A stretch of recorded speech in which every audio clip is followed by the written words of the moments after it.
You start with $0, a raw chicken neck stolen from the kitchen, and a piece of string tied to a public dock. 20 years later, you could be making decisions on an $825,000 fishing boat, chasing fish worth hundreds of thousands of dollars while the ocean tries to kill you. At the grocery store, salmon sells for nearly $33 per pound. Out on the water, fishermen sometimes receive barely $1.30 per pound and still risk their lives to catch it. Commercial fishing is regularly ranked among America's deadliest occupations. The money gets bigger every level, but so do the waves, the debt, and the consequences of one mistake. If you like breakdowns of how careers actually progress, like and subscribe so you don't miss the next one. Level 1. The chicken neck and the dock. You are 12 years old standing on a public dock with a chicken neck, a bucket, and absolutely no idea that this hobby could someday become a career. Your entire fishing setup costs less than $10. The fishermen around you are operating boats worth more than most houses. You lower the bait into the water. For the next 10 minutes, you stare into the ocean like it owes you money. Suddenly, the line feels heavier. Your first crab has made a terrible decision. The crab enters the bucket.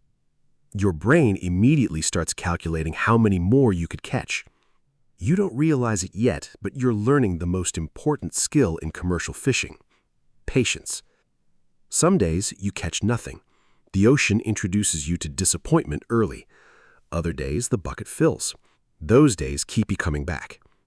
You begin recognizing tides. You begin recognizing weather.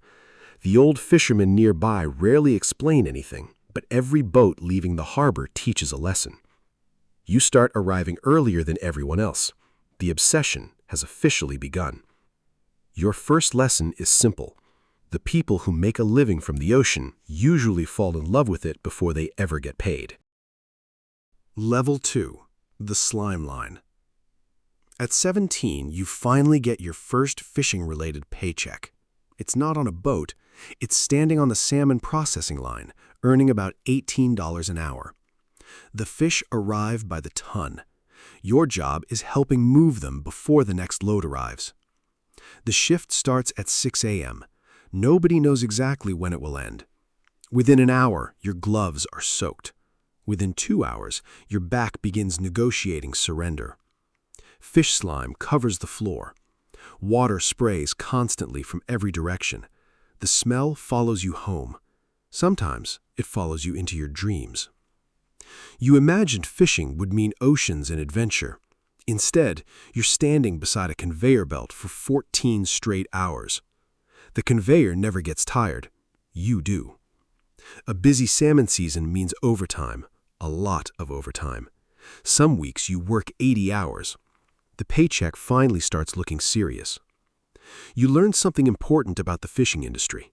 The money starts long before the fish reaches a grocery store. Experienced workers move twice as fast as you. You spend every day trying to catch up. The work is repetitive, the lessons are not. Every salmon passing your station was caught by someone out at sea. For the first time, you want to be that person. Your second lesson is simple. If you cannot survive the fish plant, you probably won't survive the ocean. Level 3. The Greenhorn Deckhand. You finally get the call. A captain needs a Greenhorn deckhand for the season. Your guaranteed salary is $0. Your pay comes from a 5% to 9% cruise share of whatever the boat catches. If the season goes badly, you make almost nothing. If the season goes well, your life changes. You step aboard a commercial fishing vessel for the first time. Everything is bigger, louder, and more dangerous than expected. The deck is covered with ropes, winches, nets, hooks, and things that can break bones. Nobody cares about your dreams. They care if you can work. The boat leaves the harbor before sunrise. The ocean immediately starts testing your commitment. Within hours, you're seasick. The fish don't care. The crew keeps working. So do you. Your first net comes aboard. It weighs more than anything you've ever handled. The captain doesn't praise you. He expects you to improve. Every mistake slows the crew. Every lesson increases your value. Days blur together. Fish, sleep, repeat. By the end of the season, you've earned your first real fishing money. You've also earned every dollar. Your third lesson is simple. The ocean doesn't reward enthusiasm. It rewards competence. Level 4. The Deck Boss. After several seasons, nobody calls you a greenhorn anymore.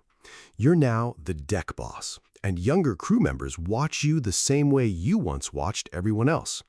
Your income can now reach $60,000 to over $100,000 a year during strong seasons. The catch is that every dollar comes attached to more responsibility.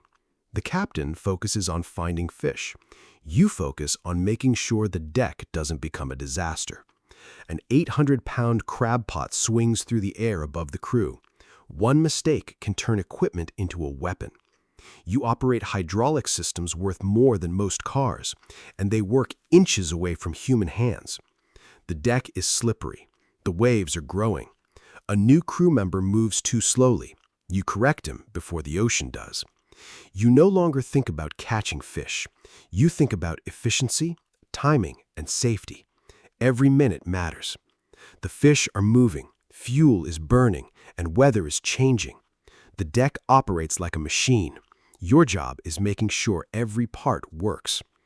The younger deckhands start asking you questions.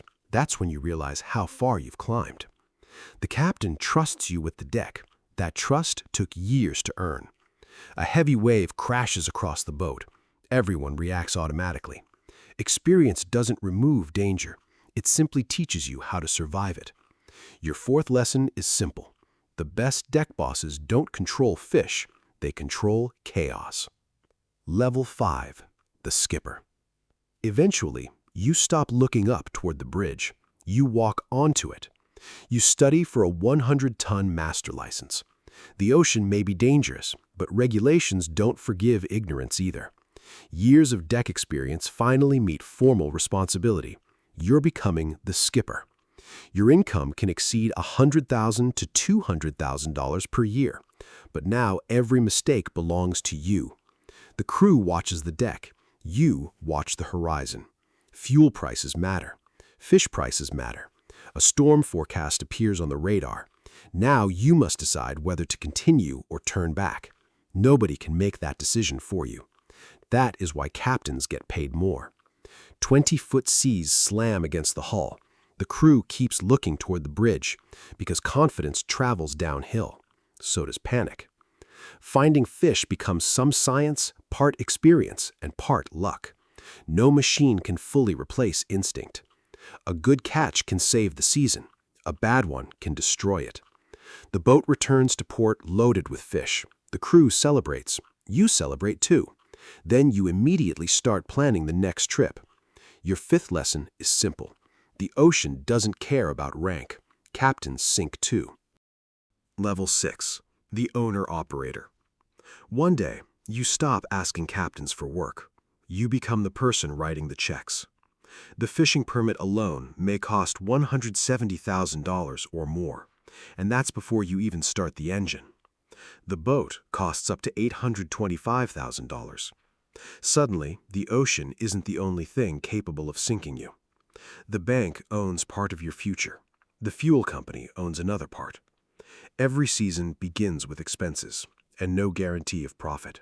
Fuel, insurance, repairs, permits, crew wages. A single engine failure can erase months of earnings. A bad season can erase years.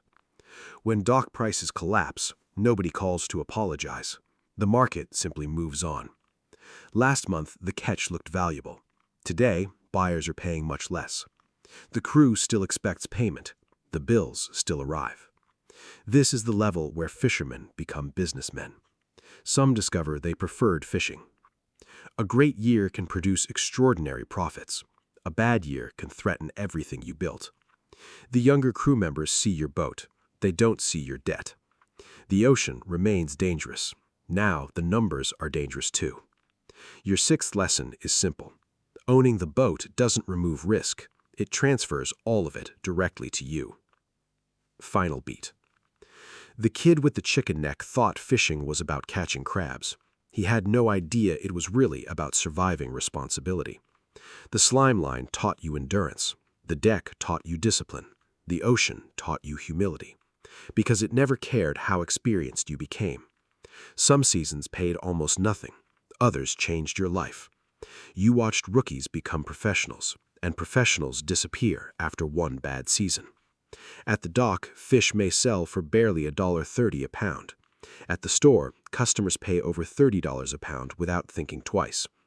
Most customers never see the storms. They never see the blood, the cold, or the risk. They only see dinner. You see everything it took to get there.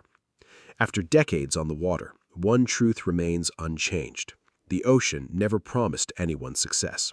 But for those willing to earn it, the ocean offers something few careers can. A chance to build a life where every dollar has a story behind it.